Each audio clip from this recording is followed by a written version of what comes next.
This is an interview conducted by Dr. Emily Suzanne Johnson on Friday, June 25th, 2021 at 2 p.m. for the Muncie LGBTQ History Project. I use she, her pronouns. We are recording this video via Zoom while I sit at my home in Muncie, Indiana, and Daniel Klingler is at his home in Dallas, Texas. I want to sincerely thank you for your time and for agreeing to contribute to our project. So can you start just by introducing yourself? My name is Daniel Klingler, and I use he, she pronouns. And would you mind sharing your age? 49. Right.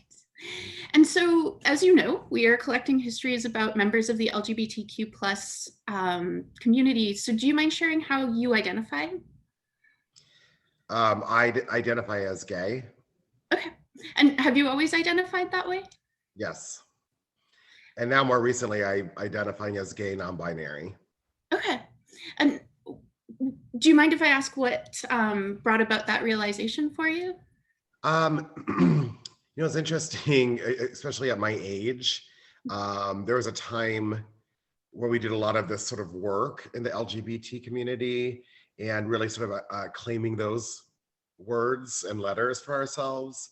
And this generation has now taken it even deeper into a gender conversation. And I think, to be honest, for a moment, when I was hearing cisgender and non-binary and gender fluid, I have to admit that I actually had like a little bit of an eye roll. Like, I've done the work, I've been there, and now we're here with these. So, and then I also reminded myself that to always remain open-minded, that there's more work to be done. So as I was exploring the definition of those terms around gender, especially with non-binary, I'm like, wait a minute, that's me, right? I identify as a gay male, but I assume a lot of characteristics, stereotypes rather, of female gender.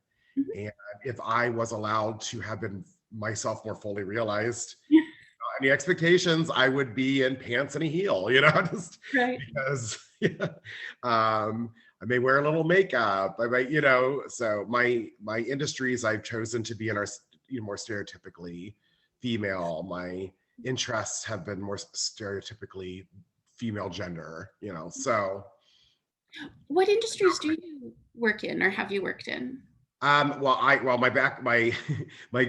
quick background is my education's in education and musical theater, but then I went on to cosmetology and became a hair and makeup artist, and a wig designer for Broadway, TV, and film.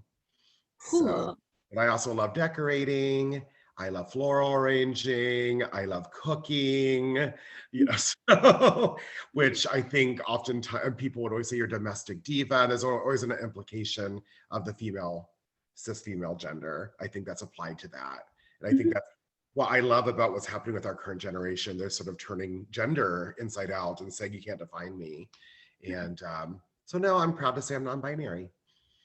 Wonderful. And you said that you started to explore what those things meant. Were there particular resources or places that you found good information? Well, why I explored it more actually was from RuPaul's Drag Race. Nice. I was watching RuPaul's Drag Race UK, and again, remember, I've heard all these terms. I work on Broadway.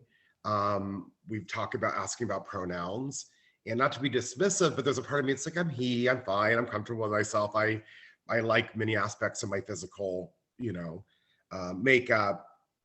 And again, I wasn't exploring too deeply into gender at the time.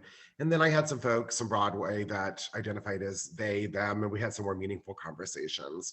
But I'm like, and I was sort of leaning in on, probably a little bit gender fluid. But again, I felt that I had done a lot of work on myself. I'm like, I'm good, whatever that means. I mean, it's just, if I just say I'm a gay man, that's just a term, but I know who I am deeply. I was watching Drag Race and they were having a bigger conversation about non-binary. And really that sparked that conversation as they were describing it to one another. I said, wait, that's how I feel about myself. And so then I started researching just the articles on the web, but I haven't read like a fabulous book that I can cite in this. No, I mean, The So people in our lives are resources. TV shows are definitely resources. 100%. Yeah. Yeah. I wasn't expecting Judith Butler. No one reads Judith Butler. Yeah. Um, so when did you first understand that you were gay, or how did that understanding come about? This is fun conversation because when I was at Ball State, I don't know if they still have them, we had speaker panels Mhm. where we would go into the classroom and talk about our experiences as LGBT folks. And I always said, I knew when, when I was 5 and I saw, I wanted to be Wonder Woman and I was attracted to the Incredible Hulk. So I always sort of was aware of what I was what I was drawn to, right? But my real coming out started in right when my freshman year of college, Okay. and being surrounded by other folks who were like me and being able to have those conversations. What was the coming out process like for you? Well, I went to a seminary to be a priest right out of high school. So I have a very interesting life path. Yes, I found a lot of support in the Catholic Church growing up, in my groups, both in the music aspects and also in our youth groups and things like that. So I think I felt in retrospect that the seminary was a safe space for me to be sexually neutral, Mhm. you know. And back then with the Catholic Church, they didn't care if you were gay or straight, you're not going to have sex. Right. Which really limited the idea of the sexual sensual experience, to sex. Like your gayness is the act of having sex with somebody. So again, I had a lot of bad definitions about what I thought being gay or straight or whatever it was. So anyway, that was my safe space. But as I came out to folks in seminary, to be honest, a majority of my college classmates were gay. And I think we were all finding that as a place of acceptance, like we'd sacrifice our sexuality and become elevated as a sort of neutered person, if you will. And so that was a conscious decision was it a conscious decision for you? To come out or to go toward the priesthood as a way of sort of dealing with your religion and your sexuality? Yeah, which at that time was a big struggle for me as a gay man, because I had a strong spirituality, as I'll call it now, or in a religious context. And I had a strong desire to be a good person. Mm-hmm. And the messages I was observing was that homosexuality was wrong. I hadn't labeled it for myself yet, which is a conversation about denial, but it was stuffed in me enough to know I needed to do something not to release it. And the seminary seemed to be a space in which my sexuality didn't need to be a part of my life. I was choosing to give that up, right? And so it made sense to me at the time. Right. Yeah. And so going back just to the beginning, when and where were you born? I was born in Trenton, Michigan in 1972. And did you grow up there? I did. I'm adopted. So I was born in Trenton, Michigan. My parents, my adoptive parents adopted me and moved to Indianapolis when I was 1 year old. And what was the experience of growing up like for you? It was, well, as a gay child, it was fine. I was in a nice community with lots of art at Columbus, Indiana, which has lots of arts and architecture. Right. So I was able to be a part of a strong theater community, in the orchestra, and those types of things. So that was good. I've always had this capacity to sort of use humor and my personality to sort of like lift myself above. So as I reflect all these years later, which I have been doing actually more recently, I am acknowledging more. I probably was quite disconnected from aspects of myself and my community. Some people cite bullying as a thing that was hurtful for them as a young person and something they needed to work. And I know I was called fag. I know that those kinds of things happen. I know I had messages. My parents kept trying to put me into sports when I wanted to dance ballet.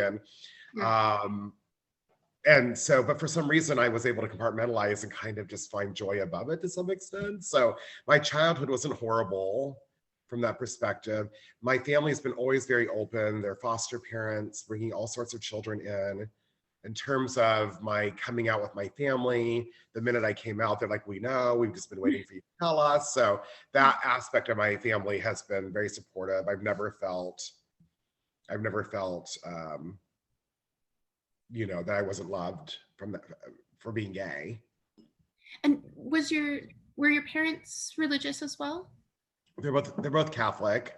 My dad a little more so than my mother, and she's always been very open-minded. You know, she's just very open-minded. In fact, when I said I was gay, she goes, "Well, you know, your babysitter was gay." Like like her best friend. So yeah. Of course, now, as you know, in my age range, we all wish our parents would have just said, you know, it's like, you're gay, you're 12, you're fine. But, but the paradigm back then, especially for them coming from Michigan, was very much boys play sports, girls play piano and dance ballet. And so those, the parts of me that are more frustrated about my gay youth are that I wasn't being seen at that time. And so what made you choose Ball State for college? Well, because they had a good musical theater program. Right. So, and at that time, I think IU has one now, but at the time, no one had a musical theater program in the state schools in Indiana. So when I left, I always loved music. I was a vocalist and pianist. And so when I left seminary 2 years in, I took a little time off to marinate, and I thought, you know what, I'm going to go to Ball State and be in their musical theater program. So so that's what drew me to Ball State. What were those marinating years like for you between seminary and Ball State? They were difficult because I found seminary to be a safe place as a gay person. And I'm assuming we're like taking my gay journey, but it was a safe space for me because, again, I shelved what I thought I was shelving, my sexual orientation. Although I do cite, like, one of the first loves of my life was somebody in seminary who I was never physical with. We just had a strongly emotional relationship. Anyway, the levels of this, Emily, I'm like, and anyway, but there was a false sense of safety and security in seminary. You were sort of elevated as this person who was going to be a priest. College was paid for. I was given money every month as an allowance. I mean, everybody was like, "You're amazing. Your son's going to." So then he sort of like the fallen angel, and he had to go to Ball State. But so there was a lot of sort of transitioning into that space. But of course, I was out already at that point, and I needed to sort of pivot and refine my bearings. So it was more about sort of like reevaluating. I was young, I was 19, trying to repivot and think about where I wanted to go next. Right. So, and that's Ball State. I don't know why I went to Ball State. I think it's just because of the musical theater program. That makes sense. So what years would that have been? I came to Ball State, I think, in 1995. Must have been 5. Okay. And you majored in musical theater? I majored in musical theater and piano. Okay. And go ahead. No, you go. No, I'm just telling you more information than you probably need. I was like, I had some college credits transfer, so I was able to graduate a little bit earlier with general study. We switched it to general studies with a minor in musical theater and voice. He's since passed away, but my advisor and instructor at the time, Gilbert Bloom, he pulled me aside. He goes, "You know, you could graduate a semester early if you just switch this." I'm like, "Gone, bye, see ya." Yeah. Fair enough. Yeah. You would have been a little bit older than your classmates too. Oh yeah, I was a non-traditional student. Yeah. Mm-hmm. So what were your first impressions of Ball State? Um, oh God, well, first of all, I loved it. Let me zoom past in there and like try to remember my past when I thing. So no, in general, Ball State was great. Of course, I went as a musical theater major, so come on, you know. Especially in the 90s, you know, you get a lot of support as a gay person if you have a love for theater. I think if I was on the football team, that would have been a different conversation we're having. So Right. Was there a sense that like you could be out in certain classes and not in others, or? well, let me first start by saying this. And it's an interesting conversation that's been happening a lot, which is I would be on the feminine side of the spectrum. And so oftentimes you hear now, like, don't forget those who are femme, because I couldn't hide who I was. Right. I was just gay and, you know, stereotypical, like the stereotypes of what that would be. I was flamboyant and happy. And so when I came out, I was out. It just was what it was. I mean, there's nothing in me that could hide the fact that I'm gay. So I the one little life path for myself is that I was a warrior for that aspect of myself. Like, it is what it is, deal with it. You know, I used humor a lot as sort of a barrier. And I think some people get very militant or closed, or my choice was humor. And so in terms of Ball State, I felt very yeah, Ball State was really good at the time. And I feel like as a state school, in general, Ball State was a little step ahead at that time. We had an LGBT, you know, community, student group that I was part of. We had an advisor. I think that was the first time we even had an advisor for that group, which is really big. That they put some names. Who was that? I can't remember his name. You have to look back in there. I will. I just remember he was really cute. He was actually over, but by the way, he was over the fraternity. He's over Greek life, and his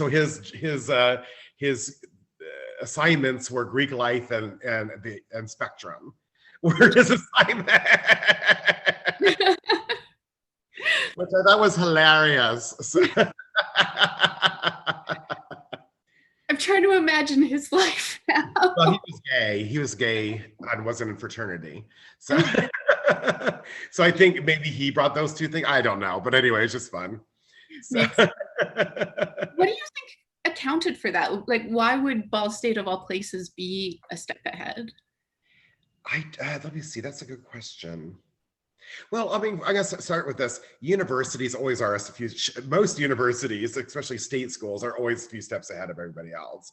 If you want to know what's kind of coming down in trends, go into residence life, go into student life, go into academia. It's starting there.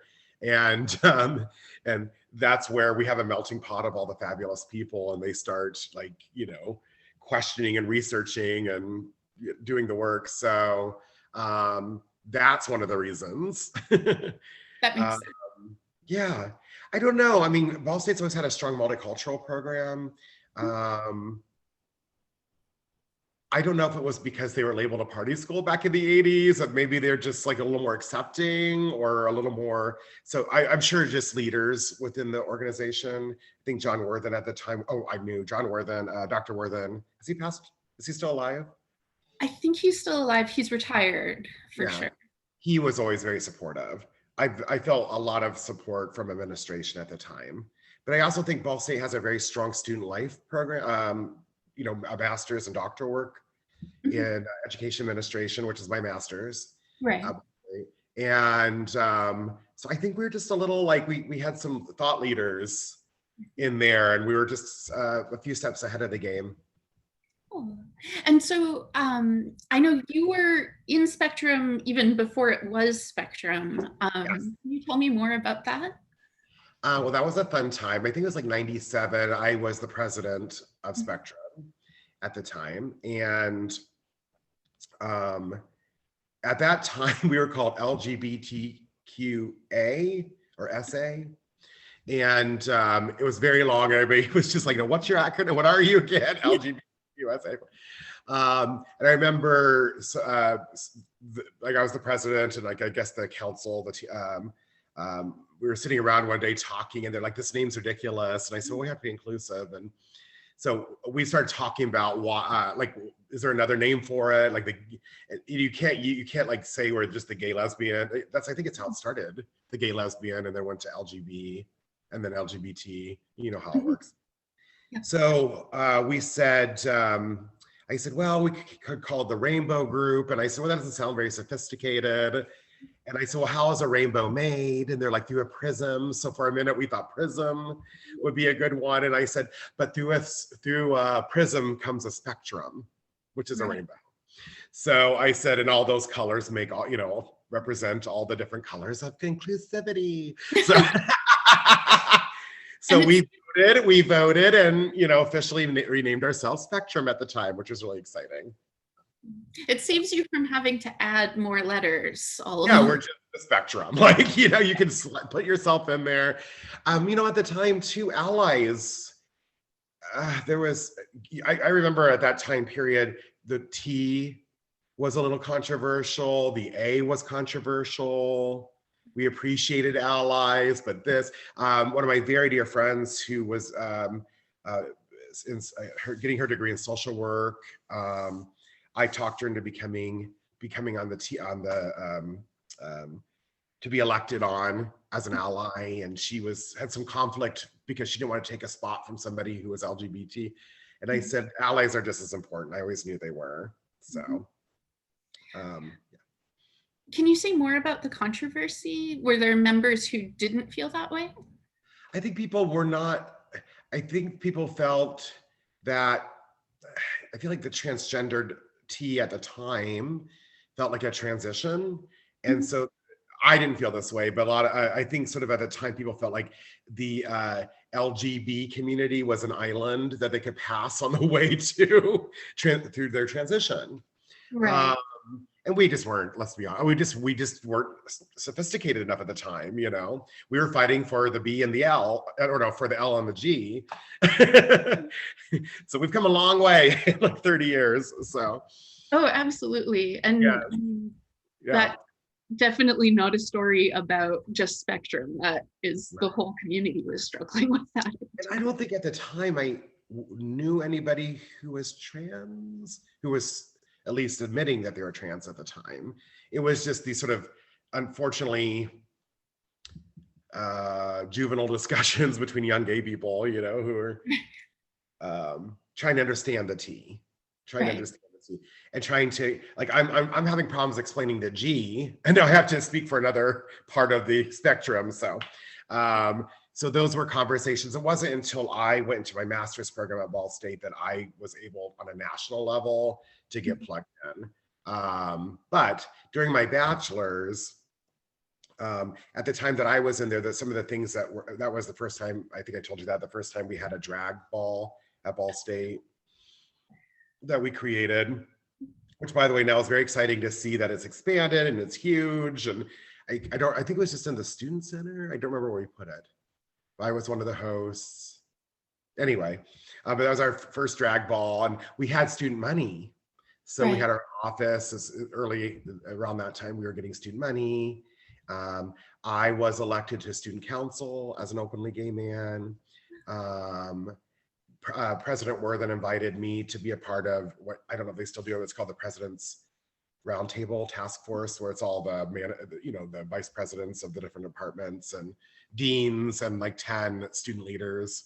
And we'd have lunch once a month and talk about university issues, and to be able to be there with my name, with the president of the LGBT. At that time, we were doing a lot of work going into classrooms and doing speaker panel.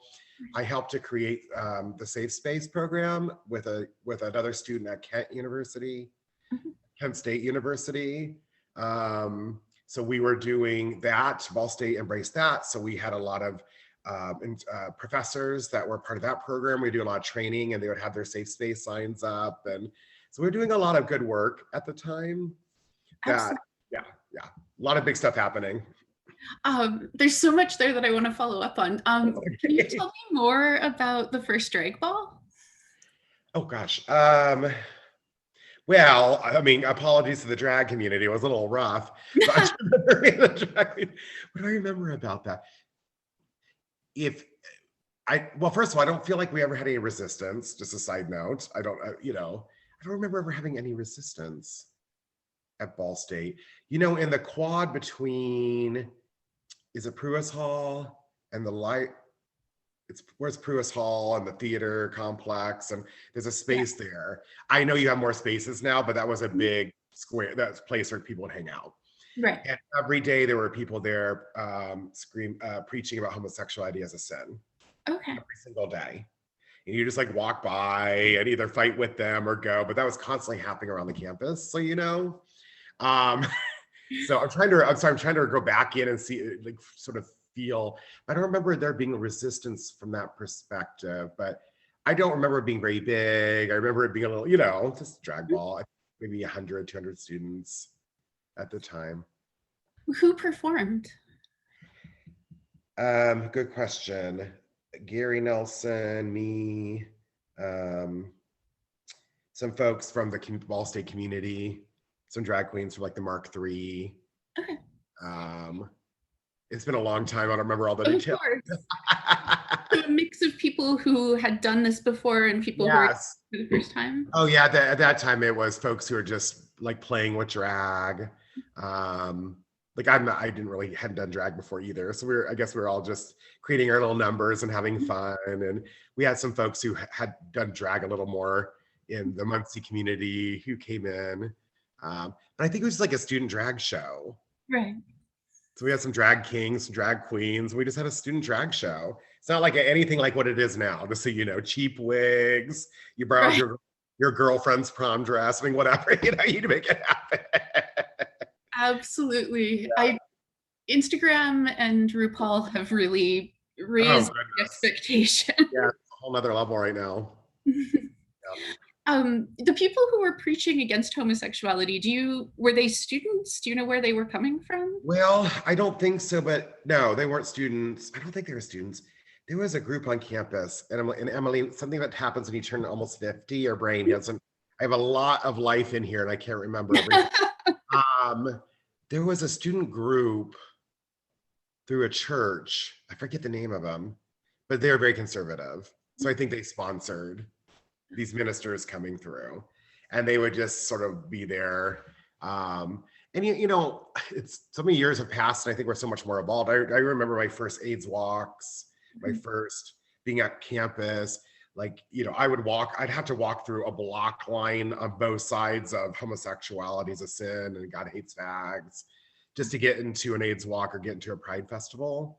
And that over time just dwindled down to like 5 people to 1 to no one shows up, but at that time in history, you expected it. You just sort of knew that, you're going to walk through campus and somebody's going to preach hate about, homosexuality, or you're going to go to something, a gay event.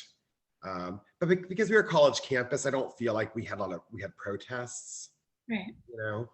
So, and I think that was the time too. Matthew Shepard. All this is flooding back to me. Matthew Shepard died. Shepard, and we hosted that's right. And our organization hosted a candlelight ceremony for him, and actually hundreds of Ball State students came out for that. Oh wow! Yeah. Were there any protesters at that event? No, I don't think so. So yeah. So the education panels that you did, this was going into classrooms?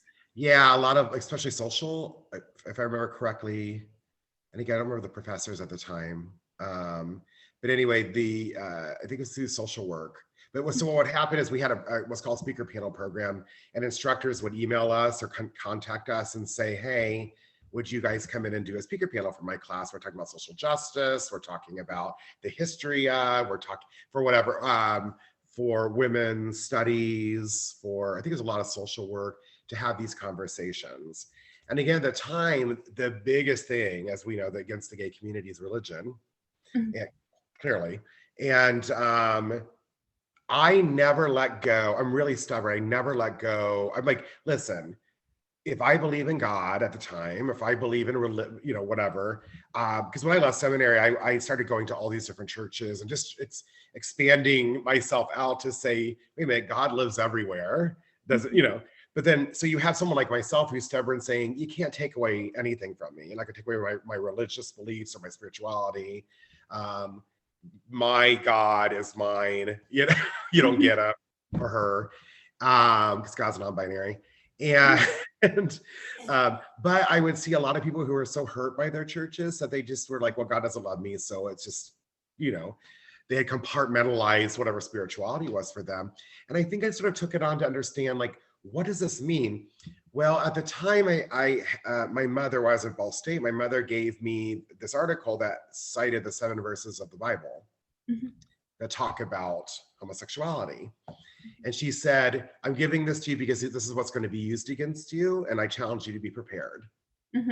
So I'm telling you this because it overlaps into our experience in speaker panel, where I started, I had instructor papers and things I was able to write about my being gay and spirituality and trying to find my voice at the time to go into classrooms because we knew we would all go in there and talk about our coming out experiences. And always the question was asked, have you been saved? Interesting. Okay. Have you found God as your personal savior? Questions against, being challenged every single time. And we all knew it. We'd all get together in our office down in the student center at the time. And we also prepared ourselves and go in the classroom. And so I'm like, well, instead of just, and a lot of times my friends would say, I just know God loves me. And to a person who's Christian, that's not enough. Right. Which is the sad part. They're like, well, that's fine, but you're going to hell. God will cry for you as he throws you into hell. So, so I actually started doing a lot of research and then started following, reading a lot of books about, and actually it's funny that you said Dallas, because I just realized the other day, I don't know if he's Michael Piazza, who was reverend of the largest gay and lesbian church in America in Dallas, Texas, who became one of my mentors at the time. And I brought him to Ball State during Pride Week as our guest speaker. And I read his book, and then I read Mel White's book, A Stranger at the Gate, and he was the ghostwriter for Billy Graham, and then came out.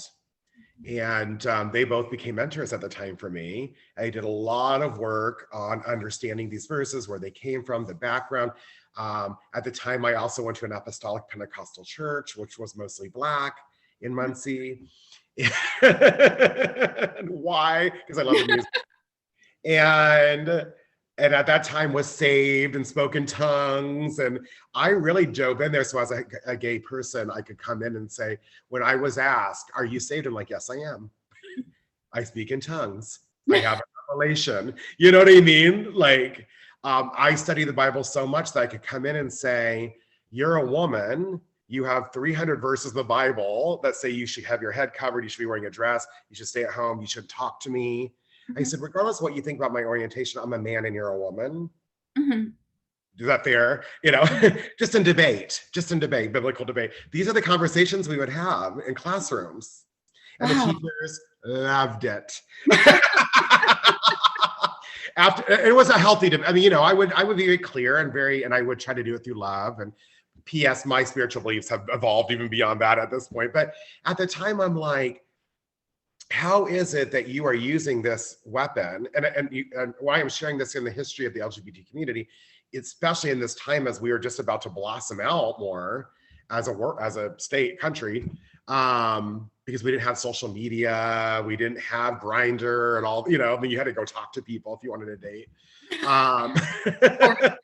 which will lead you to more questions. At that time, it's just like religion was just constantly like you're getting bombarded. You're going to hell. You're going to get AIDS. You can't. There was no marriage was not even something that you would see. we had probably just every, yeah. So anyway, so I did a lot of work, and I would do a lot of work with with the other students.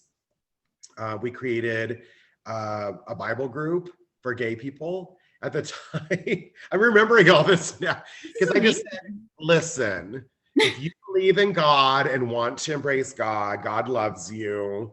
Screw what they're saying, right? Don't let them take away your spirituality. That is one of the slices of pie in the holistic model, is your spirituality, your faith, your whatever. So anyway, I was like a real gay Christian at the time.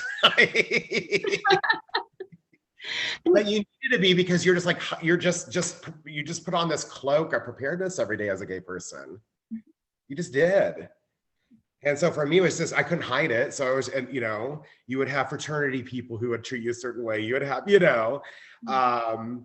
and so anyway, but I think because we worked with Greek life, and because Greek life was so strong with student council, when I got into student counseling, I actually ended up becoming very good friends with a lot of people from fraternities. Would be invited to fraternity parties. They would have us come and do speaker panels. So it really was just that beginning of the shifting at that time. Wow. Sorry, I was rambling on about that. No, that's amazing. I'm just thinking, I had a student in one of my classes this semester who was in Greek life and talking about how his fraternity was bringing in panels all the time to talk about LGBTQ issues. And I ignorantly assumed that was a new thing. That's really cool that was already happening. Yeah.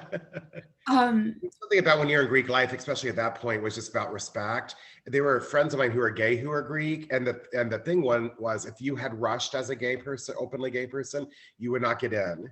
But once you're in and you came out, you would be fully accepted. Interesting. You're my sister now. You're my brother now. Like you're in the family. So suddenly you come out, then, and they would always say like, oh, John's gay and I love him. Like they always. I don't like gay people, but I like Daniel. Right. I got that at the time. Yeah. Yeah. Oh God, it was a mess. So at the church that you were going to, were you accepted as a gay person? Well, good question. Well, first of all, I would have, the short answer would be no. Okay. When I went with some friends, some girlfriends from college, again, because I'm going in the Bible and all this, and I just love gospel music. I love that, because in Catholic church is all guitar and very like, I wasn't feeling it. And I'd hear, yeah. So music's always been important.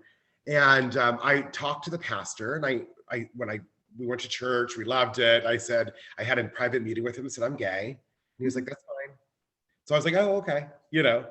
And so I went to that church for over a year, participated, sang with them, And one day he pulled me up into his office and said, I heard that you're the president of the gay lesbian group at Ball State. I'm like, yeah. And he goes, you can't sing at our church if you're like, that's not you, people are questioning you. And I said, what did you think was going to happen that when I told you? Right. And he's like, well, I thought that, all are welcome, but that once you came in, that, the Holy Spirit would descend upon me and make me straight. And I was like, girl, please. I came for the music. So no, that was very hard. That was a very hard time. Yeah. It was a very hard time, especially in the Black community, because I was in the Black community. I probably several people were, because there was a guy who played in a Black musician. I like 100% thought he was gay. So you know what I mean? At the time, the down low, and I don't know. It was a hard time, but I felt like my life needed to go through that experience so I could be a voice. Right. At the time, and that's what I think I brought to our experience, because religion was such, even more than now. It was just every day messages about God, going to hell. So. Right. Yeah. So you said that it always came up on these student panels. Are there any sort of experiences that stand out to you, or conversations that stand out to you specifically that you had as a member of one of those panels? Well, when I was generally citing that, I was thinking about it. I was thinking about, it was always seemed like be girls, women, who Mhm. would bring this up to me, to us. So no, I think in general, it's always every class there was somebody who was religious, Mhm. uh, usually female at the time for whatever reason, which was fine because it was always perfect for me because I was like, Mhm. how can we cherry pick the Bible here, people? Right. So no, I don't remember any. All I can tell you is I remember when I started doing panels, I did them for several years. Mhm. Uh, by the end, I had done so much work, and I'm taking the credit, but Mhm. we, as a spectrum and as the LGBT group, we all did a lot of work Mhm. about spirituality and ourselves and bringing people in. And so, and they just loved it. We just Yeah. felt much empowered being able to go in and say, that's fine, but like, here's all your verses. How did you give yourself 300 graces and I don't get 7, you know? So, honestly, that was a theme that happened over and over again. That was every single time we walked in and we knew we were going to be hit with that question every single time. And those, I don't know if that's the same way now, but at the time we tried to have a representative from every letter, of Right. many of the letters, of course. Mhm. So, but also from the instructor side, just so you know, always tons of support. Um, Most of those instructors were part of the Safe Space program that was created at the time, which is really powerful. Can you tell me more about how that got started? Do they even use that anymore? I don't see why they need to. Oh, do Yeah. you? Oh, Mhm. okay. I was with, let's see, no, this was with my master's, during my master's program. It was my senior year to my master's program. And before I tell you that, I had one of the best things Ball State gave me was this gift, me going into student affairs. Mhm. That's the transition into Safe Space, because that's about the time that happened. Because I was going to go to Emory in Atlanta to get my master's in divinity, where Okay. Michael Piazza went and Mel White went. They were Mhm. encouraging me. And then I was like, I don't want to pay $90,000 for a degree. I don't know where I'm going to go and use this degree in. So, long story short, the vice president of student affairs at the time, or no, it's Randy Hyman. Is he still there? Randy Hyman. Anyway, he was assistant vice president of student affairs. I was talking to him and the dean of students at the time, and they said, Daniel, you are a part of student life. You are part of, you're on the president's roundtable. You're this, that. And they're like, you love student life. You should get your master's in student life. And like, we have one more spot in the program. Mhm. And they're like, apply immediately. So I did. And like in a week, they called me. They said, you got a spot. It's paid for. So Ball State was free tuition, $800 a month, and a graduate assistantship. So Ball State gave me an enormous gift as a person. So I just want to tell you that because Ball State, huge gift to me at the time where I was a little bit lost. But anyway, so then I went in, it's a master's student affairs specialized in multiculturalism. My master's thesis was advising student of color. Mhm. So interestingly, but anyway, so at that time, as I was transitioning, there was I was going to NACA with NAACP, the national. Am I saying that's right? It's the National Association of College Personnel. Okay. You know, the NAACP is the Right. groups for student affairs, college personnel. Okay. I don't know. You know, there's two major groups in America where for college student personnel. Okay. The American something of college personnel. I don't know. Oh, it's called ACPA, and I Okay. was on the national committee for LGBT issues for universities. Blah blah blah. Okay. So this guy and I who were doing our masters wanted to start a safe space program, and this was like in 1998. And so I think they were already kind of happening. We just formalized it into a document. And then that came out and we started doing training and we started presenting it at the national conference, which is why I'm telling you about and then off it went. So it was a published document. And in fact, like 5 years ago, somebody found me through Ball State and said, were you one of the people who wrote the Safe Space program? I said, yes. And he goes, because they're actually doing research about that citing. And he's like, can I cite you on my doctoral work? Wow. And I'm like, my God, I'm so vintage at this point. I'm old, Emily. So, anyway, it happens to the best of us. It was a long way around to get a safe space. So I just want to tell you how Ball State helped me through that. Because if I had not, if I hadn't pivoted and Ball State wasn't there to guide me as instructor, where they're like, do you realize everything you love doing is a degree? There's a job there. I'm like, wow. I wouldn't have been in that space to be a part of that conversation at the time, which was big. We'd have big training sessions with these teachers, and it's pretty cool. Was there a lot of interest right away, or did you have to build that up? Well, first of all, you always had gay instructors, and they had a history because they're older. They're even older than I was, my professors. So, so those who felt comfortable being out loved it. And of course, we always had, it was usually the women's studies teachers and the social work professors who wanted to be involved in it. So all of them, of course, just jumped on immediately. Right. Yeah. And helped. And we also, I think we had like some professors, they're just in the LGBTQA community, you know, so yeah. So when you were at Ball State, were you involved at all with LGBTQ community in broader Muncie, or was it mostly focused at the university? Mostly focused at the university. My friends, like we'd go to the Mark tap room, Mark 3 tap room. Which I think it's moved now, but at the time was like a little hole in the wall. It's in a much bigger space now. I heard this recently. And I know Ball State's changed too, by the way, because I had a development meeting with somebody the other day and they're like, oh yeah, we have much more buildings. But yeah, we'd go to the tap room together, but we would mostly go to Indianapolis. Okay. As, you know, we'd go out, you know, the Vogue down at Broad Ripple would have like a gay night on Sundays and we'd all go to that. What made it more fun to go to Indianapolis? Or more well, I think when you're in Muncie, it feels like a bigger, I mean, it's a bigger city. So I think that when you are in college, I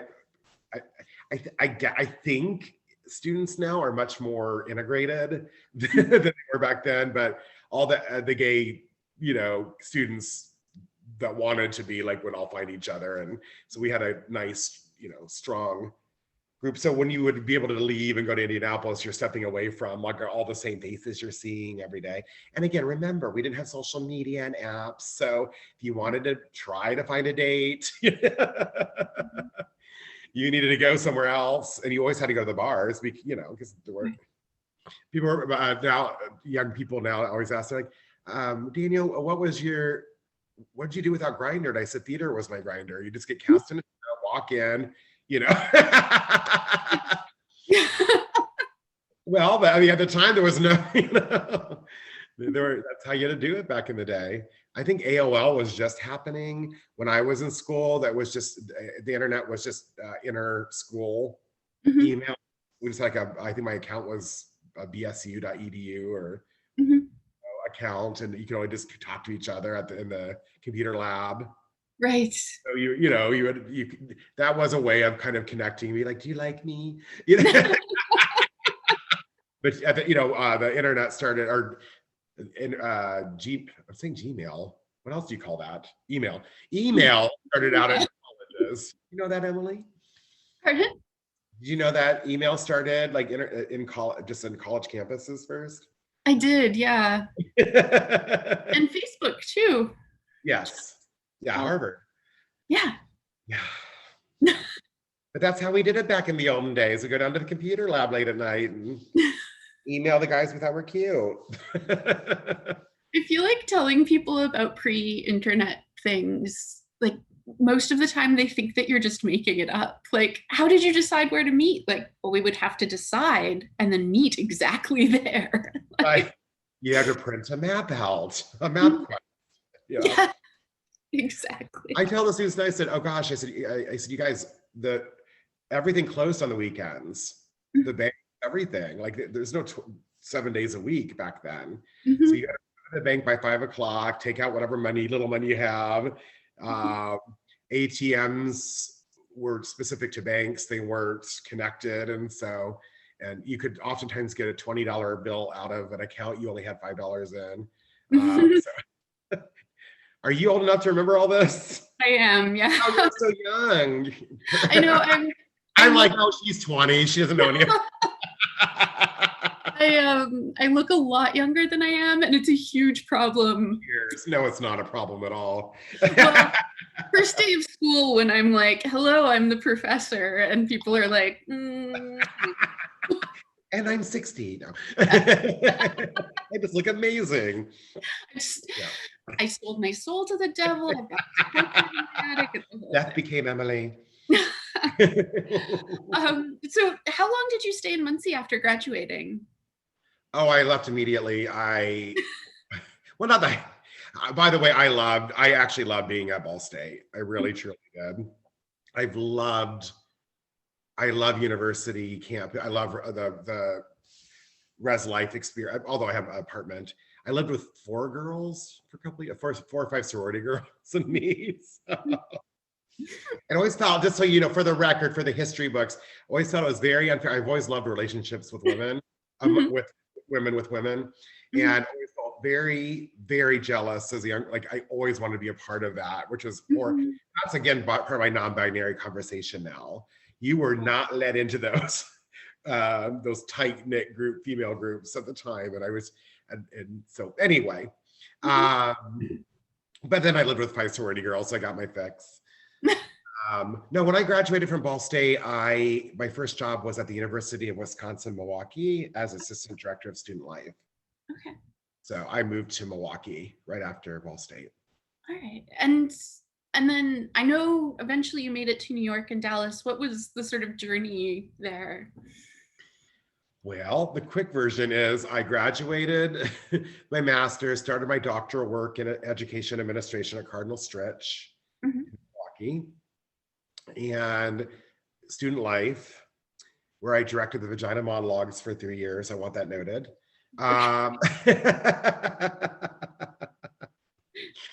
So anyway, at the campus. I was going to Aveda. When I got there, the students are like, oh, go to Aveda, get your haircut at the school. Right. So I was getting my haircut at the school, loved it. I was like, what is this happy little world? But I'm an academia, and so whatever. And sometime along that point, by the way, I started the first, I established the LGBT community center at the UWM campus. They did not have an LGBT center, LGBTQA center at the time. But because Wisconsin has a student, the students have as much say over their student fees. There's a law in Wisconsin where students have control over where their student money goes. At the student government there, I was over student life. My friend Emily was over student government as their advisor. We got together, got the students together, and wrote up the documents. And anyway, they passed through, and then the student center was established on that campus. So another thing I was able to be a part of because of the gift of Ball State University, putting me in student life. And then I became the manager. I switched and pivoted and went to work for the AIDS Resource Center of Wisconsin in Milwaukee, where I was the manager of gay prevention for the state of Wisconsin, and created a group called the Bag Boys, which got a John Hopkins Marketing Award for Gay Men's Health. Nice. Thank you, Ball State. And this is a fun little journey down my life path. And then, but anyway, and then this randomly, Aveda had this. I noticed they had this this competition, which now I realize was an admissions competition to get students in. But it was a competition where you could have no experience as a hairdresser, and you had to do a makeover. You had to style head to toe, makeover, and do an interview with a panel. And it was a $20,000 scholarship to Aveda. And long story short, I won it. I thought, well, I'm just going to take a little break from life for a year and go do hair. And halfway through that experience, I'm like, this is, trade school is higher education. Mhm. And I thought, I wonder how many cosmetologists have all this education and student affairs that I have. So, I eventually became the director of Paul Mitchell Oh. School in Wisconsin, and off I went. So I had this whole hair journey, and Mhm. then wanted to study wig design. So I have a certification in wig. I'm a master wig builder, and then started designing for Disney Cruise Lines, and Yeah. was the head of hair makeup for several national, international tours. Um, and then eventually, it just all signs pointed me to moving to New York City, and Right. worked for several Broadway shows, a bunch of TV shows.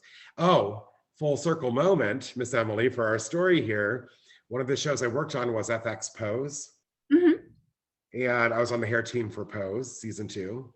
Amazing. And one day the head of the department comes to me and says, I emailed your research on the time period we're in. We're doing ACT UP Fight AIDS sequence. The year is 1990. He goes, I sent you the research so you know what the hair and makeup. I go, honey, I graduated high school in 1990. I'm like, is this where I'm at now? Is this history? I didn't realize. Yeah. So very cathartic, by the way, to suddenly be standing doing hair for an event I was 18 in, right before my coming out. Right. So how's that for a full circle moment? That is really amazing. Yeah, standing there, like watching them reenact these scenes that I would watch as a young person, and my involvement as I sort of viewed the AIDS epidemic at the time. Right. Yeah. Anyway, that's that. Yeah. And then now you're in Dallas. Yeah. I'm drinking. Now I'm in Dallas. COVID pivoted us. Because at that point, I wasn't planning on staying in New York forever. I just wanted to be there for a while and do my thing. And halfway through COVID, I was like, I can't. It's just, I need space. I'm a Midwest person at the end of the day. Mhm.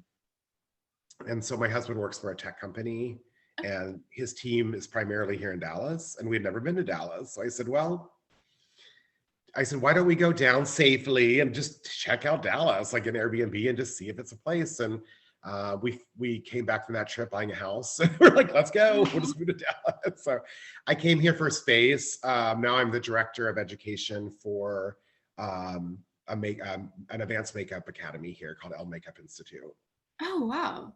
So, which is fabulous because now I'm back Right. using my education again. So, yeah. That's wonderful. Yeah. How did you meet your husband? I met him at Boston. I met him in Milwaukee. I was actually in the Laramie Project, the play, Mhm. at the time. I like all these little moments now that I'm realizing. Um, but anyway, I was in the Laramie Project. We were doing it for a state theater festival with this community theater, and he had come to see his friend in the show. Hmm. So, and I was like, oh, he's cute. So, but he had just flown back from London. He had been gone to Amsterdam for 6 months for work. So he hadn't even got back home. He literally got off the plane and came to see the show. Mhm. And I invited him to the cast party, and we've been together for 18 years. Oh, wow. And you mentioned you were growing up in a period where gay marriage just wasn't even talked about, and now you are married. What was that journey like?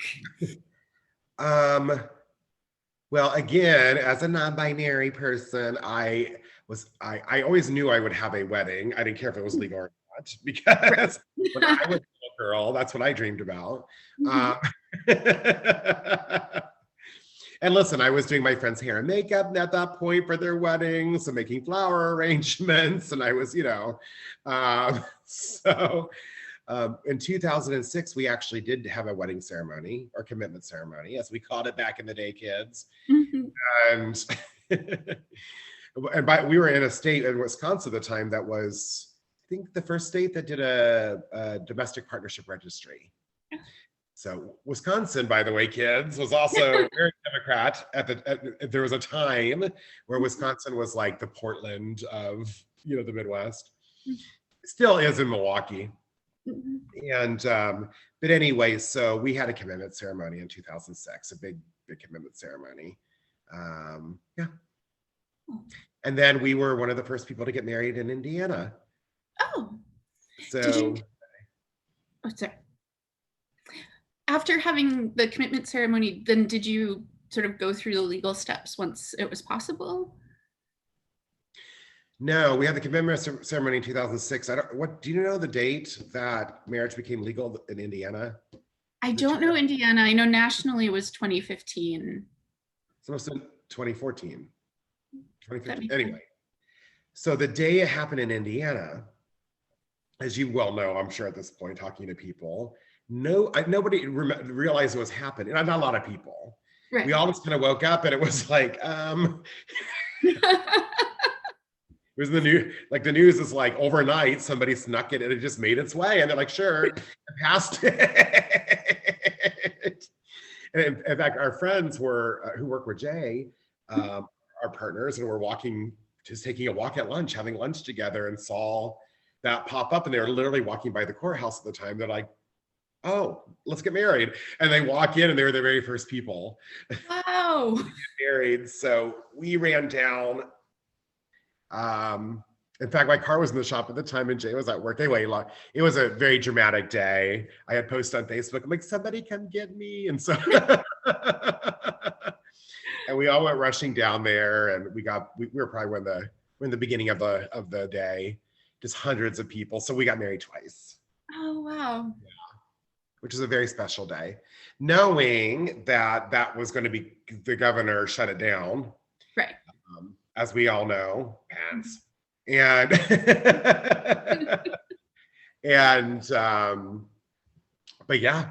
but I don't remember the county clerk at the time. Do you remember her name? Oh yeah. I am terrible with names. Me too. You must be a Taurus. Pisces. All right. I know that means we're just old now. But anyway, she said I'll just keep it open until everybody's, like, she was there until 2 a.m. Wow. It was amazing. It was really beautiful. Yeah. Another full circle moment. Yeah. Yeah. It's lovely to have this. I mean, I'm fortunate. I mean, I think I'm in the history of oppression. I was at the tail end of, now Will and Grace has come out and RuPaul's, I mean, all these things were, not that we don't have a long way to go. It's a lot better now. I mean, one of my students at the school yesterday, she was like, oh, I want my son to meet you. He's struggling with a little bowling at school and he's out. And I'm like, how old is he? And she goes, 12. He's out of the closet? She goes, yes. I'm like, could you imagine? No. Could you imagine? Just like, yeah, no problem. No, I am so happy for this generation, but I just can't imagine it at 12 and even younger. Well, that's what it should be. Mm-hmm. Imagine like having this help, like being treated like everybody else, Yeah. Imagine. A day, yeah, she, like talking to, yeah. I mean, yeah. The damage that has been done to us, we don't even realize down deep inside. But yeah, just wonderful. It's wonderful to see it. But to be a part, I know I was lucky because when I came out in 1991, I had some friends that were seniors in high school right behind me. I came out like loud and proud, and they all came out with me. Like once I came out, they're like, and they had an amazing senior year. And I have to say, it was around that 1991, 92 spot that just started shifting, where some people start coming out their senior years, and you saw people just start dribbling into the high school years just a scotch,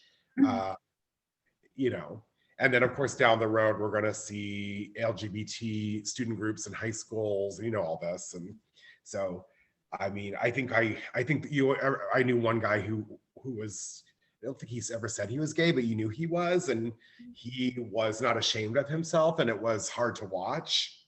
Because you're like, why are you putting yourself out there so much? Right. And now in retrospect, huge respect to him. Right. So, yeah. So we've sort of gone over this, but what would you say is like the biggest change that you've seen over your lifetime in terms of how LGBTQ people are perceived or treated?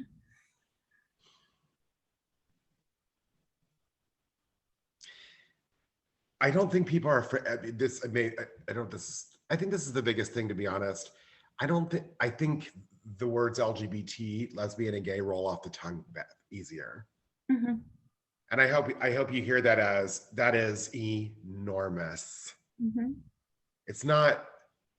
You know, there's always this preparedness if you're like, I'm gay, or back then I'd be like, I'm gay. You know, like you had to make a presentation out of it, Mm-hmm. right? Mm-hmm. And so it there's a larger percentage of folks both on the news and TV shows that it just rolls off the tongue. Mm-hmm. And it rolls off the tongue unapologetically. It rolls off the tongue without presentation. You know, it just whatever. It's like a more natural thing. I hope so. In my perspective of communication, that's enormous. Mm-hmm. It's behind that is all the work. Behind that are all the conversations. Behind that are the pain, the suicides, the coming outs, all of it. You know, those folks who had to hide in the shadows for generations. You know, and we're seeing those stories now on Netflix. And I mean, you know, it does roll out more gently and more easily. Corporations are on board. I remember, was it with Pence? And I think Jay's company is Salesforce Mm-hmm. in Indianapolis, and they were one of the at the time where they stood up and were like, "No, you don't treat people this way." Period. So you just there's a shift where some bigger companies and things with more power sort of took over and said, "We got ya, don't you worry," which is such a relief, isn't it? Mm-hmm. He's this grassroots thing to a bigger, Yeah. you know, and even though people are like, oh my God, gay pride parades are now all like corporate sponsors, I'm like, good for them. Mm-hmm. Because I don't feel afraid anymore. I feel protected. I feel Right. like corporations have got us. What's the one thing that we worry about as human beings? What's the number one thing with Maslow? Food, shelter, you know. So, you have big companies, tech companies who pay well that are happy to have diversity. Here you go. So it just rolls off the tongue easier. I think that's, to me, the biggest and most wonderful change. And what do you think is the biggest thing that we need to work on, or the biggest thing that like will change in the next 10 years? So I'll go back to the beginning of our conversation. I think conversation around gender, Mm-hmm. which that took me a minute, but I love it. I totally get it. I totally get when, especially for women, I'm just saying this for the record, I know you're evolved enough to understand this, Mm-hmm. but because I'm also like just really embracing the joy of the idea, if that I talk about my child to somebody who doesn't know them and don't refer to their gender, Yeah. that they can be whoever they want. Mm-hmm. Right. Yeah. And the minute you apply a name to something that isn't specific, it's just messy. This is all ridiculous. Coming to Dallas during COVID, I started learning Spanish. There's a huge Hispanic Latin culture here in Dallas, of course. And, and I just love talking to people and being interpersonal. What's always struck me going through my whole journey with spirituality and religion, with culture, with people, multiculturalism, all the yummy, delicious things. One thing I realized is that we make this all so complicated. Mm-hmm. We're like working double time to make it more complicated than it is. I think in the buffet of life, it's great with guacamole, it's great with egg rolls, it's great with apple pie and fried chicken. I mean, it's just better, all of it at the table, right? And if we would stop looking at our genders and our orientations and our skin color, and really this is what the spectrum is, right? And just look at it and say, did Emily murder somebody? Did John lie? I don't care if you're a woman or a man or a lesbian or Black, or you, a human being, did something to hurt another person. You need to, I know this goes into Black Lives Movement. This goes into a bigger thing, but I think that's where we need to go. we need to stop all this silliness and just look at each other. I think, well, I mean, how do we even get there? But anyway, it's equality. So, Oprah says that all change happens when the old people die. So I guess that's what's going to have to happen. That's what she says. So. But gender, I'll stick with gender. I just wanted world peace there for a minute. So, I mean, hopefully we get there. I hope I'm looking back at this 5 years from now and I'm like, yes, we did it. Yeah, so I think for your 5-year plan, I think really just breaking up gender. And what I love is that it does, all these concepts do start with these smaller groups or these, liberals or the, whatever we call ourselves. Oh, you're at the university and you're young and naive to call yourself they, them, cis, gender fluid. But when I smacked myself on the hand and was like, I don't care if you're almost 50, grow and evolve, mister. I was like, absolutely get it. This gender bullshit is stupid, right? Applying that. So I hope in 5 years, you'll see that we are in a different space around that so that you can, pick up a jackhammer and be a construction person if you want and not be looked down for it. So. Well, so is there anything that we haven't covered that you want to get on the record? I think we did it. You just heard my whole life story. Hurrah.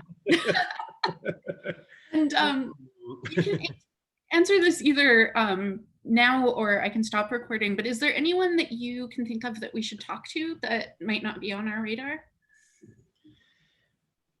Ball State at the time. Hold on, I'm just thinking. I would have to think about that. Are you looking at students, professors, or who? Everyone.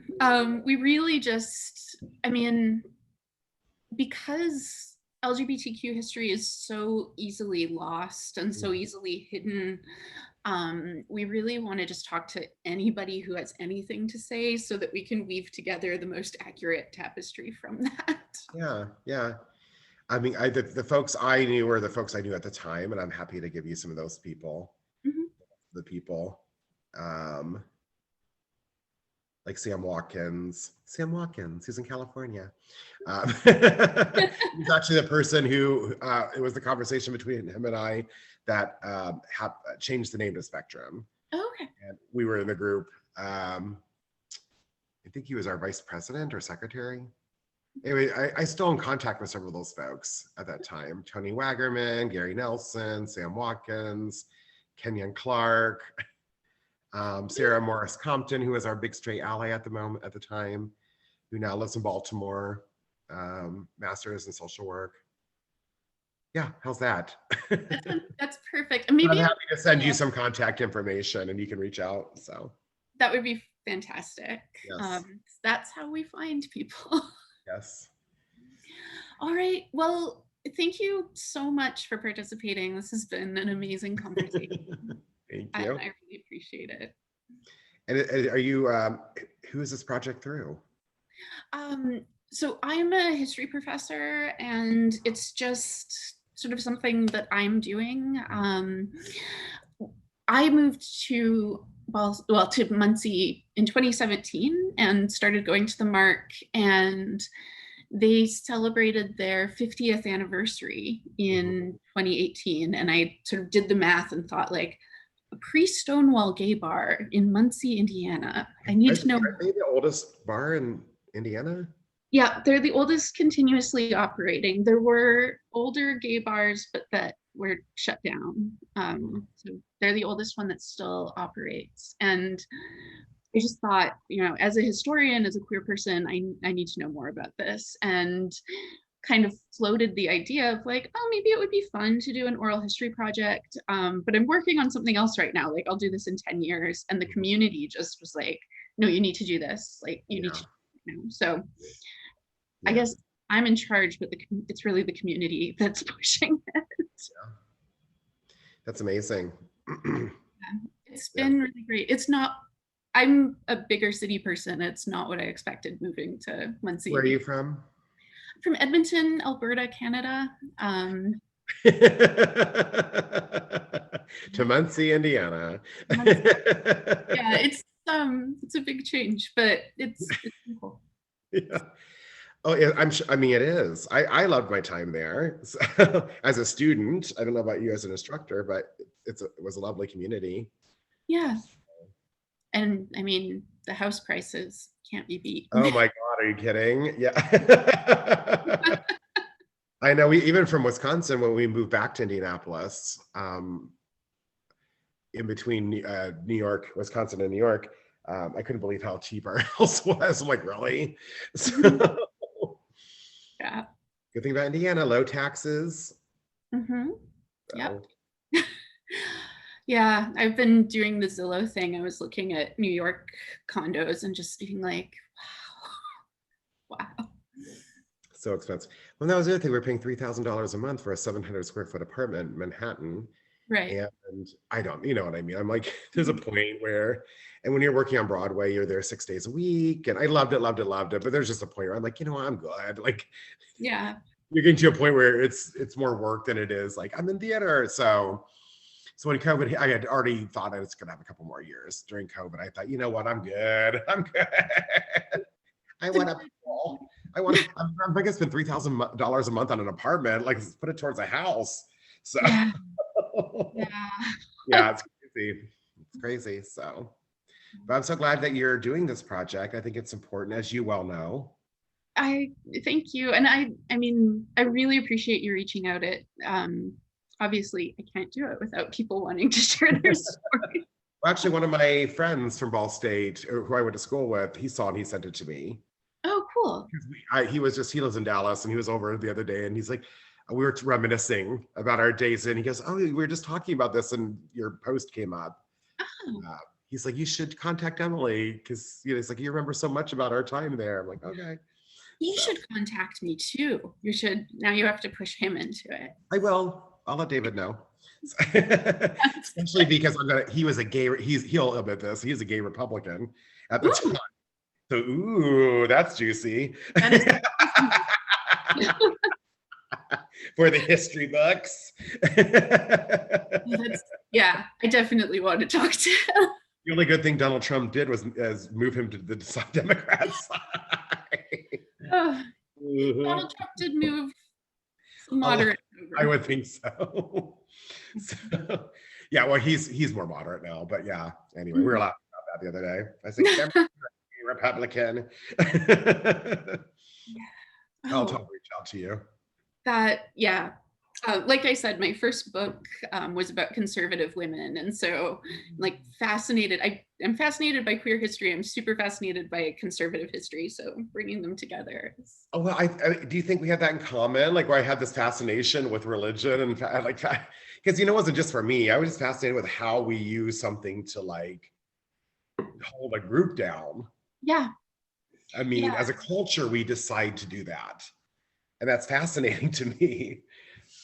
Absolutely. I mean, yeah, that was sort of where it came from for me. I grew up having very liberal parents, very conservative grandparents, and they were all Christian, but had such different ideas about queerness that I was like, I need to know more about this. Yes. Yeah.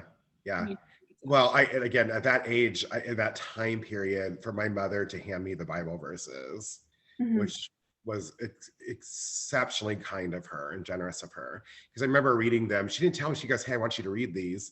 I went and read the verses, and I came out of my room crying. I'm like, why are you doing this? Like, I'm trying my hardest to find that, I like to love myself, that way. And she's like, I didn't give this to you to say you're bad or you're wrong. She goes, I just want you to be prepared.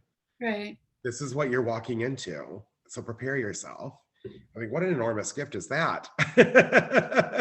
She laid the gauntlet down. She knew I had big mouth. She goes, you can do it. Just take over. So it might have been nice to know that going in, like, rather than reading them and being like, what is this? Well, yeah, I know you have parents who want to teach you a lesson. I don't know what she was thinking, but yeah, I was like, why are you holding me down? I'm not. She was like, it's going to be against you. You should know what they are. I'm like, okay. So, But it is interesting, like so much of this community has been held down by 7 verses. Yeah. Yeah. I mean, let's say 7 verses in fear, because that's what it always, that's the magic formula, isn't it? Yeah. For anything. Absolutely. I mean, I'm always fascinated by Sodom and Gomorrah, which was a story about hospitality for hundreds of years. And it only very recently, historically speaking, becomes a story about gay men and sodomy. Yeah. And in Latin, it means to know yourself, to know oneself is the word Right. sodom. So sodomite. But anyway, I know, it's just ridiculous. It's just ridiculous, the whole thing. But And then there's go ahead. But fascinating. Ridiculous. Well, for a historian, it is. Right. No, I find it fascinating too. It's fascinating. Fascinating that the 4 verses in the Bible that would be the doctrine of Christianity, Matthew, Mark, Luke, and John, never once talk about homosexuality. Mm-hmm. Yeah. Yeah. Yeah. Well, I think studying is a kind of defense mechanism, right? Yeah. Like you can distance yourself from hateful things by knowing more. Yeah. Jay, come say hi to Emily. My husband just meandered out of the office. Oh. That's my husband, Jay. This is Emily from Ball State. How are you? Nice to meet you. How are you? Your history. Exciting. It's a good month to do that. Well, I will let you go. Thank you again. And I will be in touch about maybe getting into contact with some of those other folks you mentioned. Yeah, I'll get some names and numbers and toss them your way, and encourage them. I think they'll be happy to. Thank you so much for doing this. It's wonderful. Thanks for being a wonderful historian. Thank you for telling us your story. It means so much. All right, you're welcome. Bye. Bye-bye.